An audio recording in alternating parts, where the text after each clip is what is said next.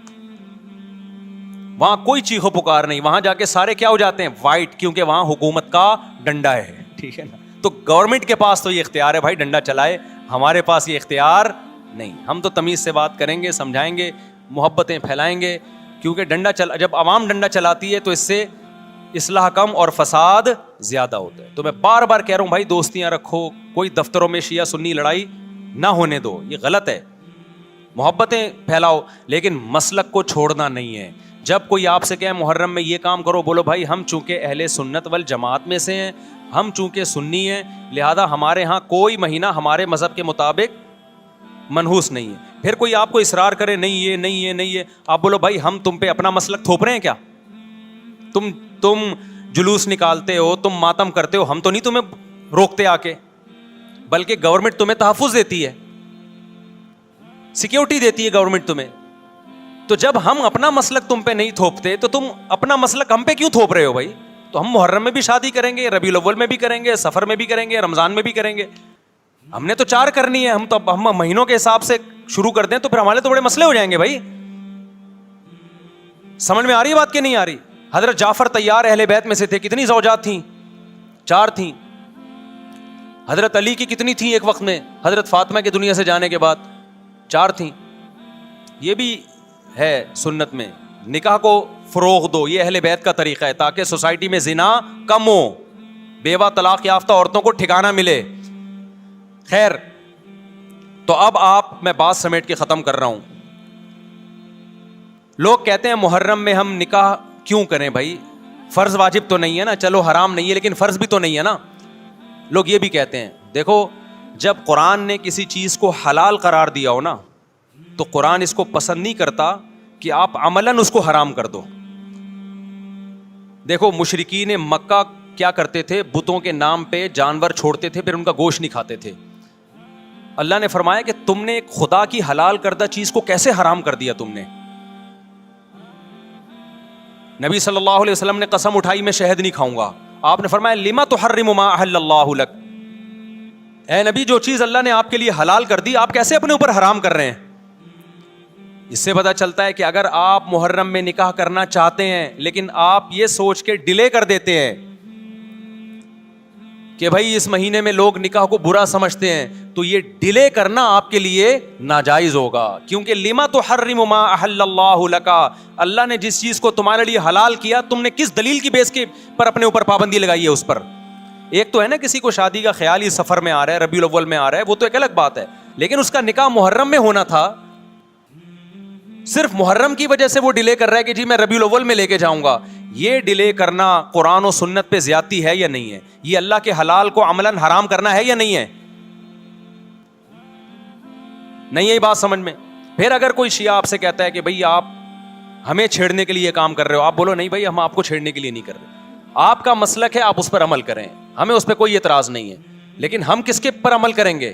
ہم اہل سنت والجماعت ہیں. کتنے صحابہ ہیں، خود نبی کی نکاح محرم میں ہوا ہے، اور ویسے بھی ہمارے ہاں شہادت ایک منحوس عمل نہیں ہے، شہادت ایک مبارک عمل ہے۔ 10 محرم پہلے سے فضیلت والا دن تھا، محرم پہلے سے فضیلت والا مہینہ تھا۔ حسین ابن علی کی شہادت سے اس مہینے کے تقدس کو 4 چاند لگ گئے ہیں اور مقدس ہو گیا یہ مہینہ۔ یہ کیسی بات ہے جو شہادت کا دن ہو ہم اس کو منحوس قرار دے دیں؟ بھائی ہمارا یہ جگرا نہیں ہے۔ سمجھتے ہو کہ نہیں سمجھتے ہو؟ تو اس لیے محرم میں اگر کسی نے نکاح کرنا ہے اس کو ڈیلے مت کرو میرے بھائی۔ لوگ کہتے ہیں فرض تو نہیں ہے نا، آپ اگر اس کے نحوست منحوس ہونے کی وجہ سے ڈیلے کر رہے ہو تو پھر آپ پہ فرض ہوگا کرنا۔ کیوں؟ اس آیت کی روشنی میں لما تحرم ما احل اللہ لک، اے نبی جس چیز کو اللہ نے حلال قرار دیا آپ کس دلیل کی بیس پہ اس کو اپنے اوپر حرام کرتے ہیں؟ سمجھتے ہو کہ نہیں سمجھتے؟ تو اسی طرح یہ جو باقی کام محرم میں ہو رہے ہیں، مرثیے سن رہے ہیں لوگ، نوحے سن رہے ہیں، رکشے والوں نے بھی لگائے ہوئے ہیں، تو بھائی شیعہ حضرات کا مسئلہ کہ ان کو کرنے دو، آپ یہ عمل مت کرو۔ اگر آپ سنی ہو تو پھر اہل سنت والجماعت کے ہاں میتوں پہ رونے کے مرثیے یہ جائز نہیں ہے، کیونکہ اس سے غم بڑھتا ہے۔ ہمارے نبی نے جعفر طیار رضی اللہ عنہ کی زوجہ کو، جن کا حقیقی غم تھا اس وقت، ان کو نہیں رونے دیا، تو ہمیں کیسے آپ صلی اللہ علیہ وسلم چیخو پکار کی اجازت دیں گے؟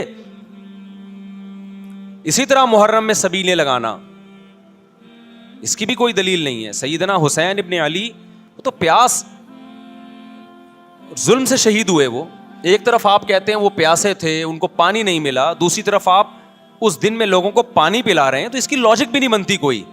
اسلام نے 10 محرم کو روزے کا دن قرار دیا، روزہ اور سبیل جمع نہیں ہو سکتے۔ سمجھتے ہو کہ نہیں سمجھتے؟ آپ کہہ سکتے ہیں کسی کو پانی پلانے پر کون پابندی لگا سکتا ہے؟ پانی پلاؤ بھائی پورے سال، اسپیسیفک ان دنوں میں کیوں پلا رہے ہیں آپ؟ تو جو شیعہ حضرات ہیں ان کا مسلک ہے، ان کو کرنے دیں۔ میں بار بار اس لیے کہہ رہا ہوں ایسا نہ ہو چھیڑ چھاڑ شروع کر دے جا کے، پہلے ہی ملک میں لڑائیاں بہت ہو رہی ہیں، دوبارہ ایک نئی جا کے بتا یہاں بھی سبیل لگی ہوئی ہے، جا کے ان کو چھیڑنا شروع کر دو۔ سبیل کیوں لگا؟ چھیڑنے کی اجازت نہیں ہے کسی کو، آپ نہ لگائیں نہ پئیں، بولے بھائی ہمارے لیے محرم ایسا ہے جیسے دوسرے مہینے ہوتے ہیں، 4 مہینے محترم ہے، محرم، رجب، ذی قعدہ، ذی الحجہ، تو جتنا ذی قعدہ ذی الحجہ ہے اتنا ہی محرم اور رجب ہے، تو جیسے ان مہینوں میں نارمل رہتے ہو ان میں بھی ہم نے ایسے ہی رہنا ہے۔ سمجھتے ہو کہ نہیں سمجھتے ہو؟ اور حلیم کی دیگیں مت پکاؤ محرم کی راتوں میں، حلیم کھا سکتے ہو جب چاہو، اس خاص ان دنوں میں، اور ویسے بھی جو لوگ پوری رات حلیم کے دیگڑے میں گھوٹے لگاتے ہیں صبح روزہ نہیں رکھتے ہو۔ کیا خیال ہے جب آپ پوری رات دیگڑے میں گھومتے رہو گے؟ دیکھا نہیں ہے پوری رات دیکھ کے اندر گھومتے رہتے ہیں، جیسے موت کے کنویں میں نہیں بائک چلاتا بندہ، تو صبح روزہ رکھے گا ایسا آدمی؟ تو یہ ساری چیزیں آپ کو اس کام سے روکتی ہیں جو سنت سے ثابت۔ تو اللہ تعالی ہمیں محرم میں وہ کچھ کرنے کی توفیق عطا فرمائے جس کی ہمیں اللہ، اس کے رسول اور صحابہ نے پرمیشن دی ہے، اور ان تمام باتوں سے اللہ ہمیں بچنے کی توفیق عطا فرمائے جس سے اللہ، اس کے رسول اور صحابہ نے ہمیں بچنے کا حکم دیا ہے۔ اللہ تعالیٰ سمجھنے کی، عمل کی توفیق عطا فرمائے۔ وما علینا الا البلاغ۔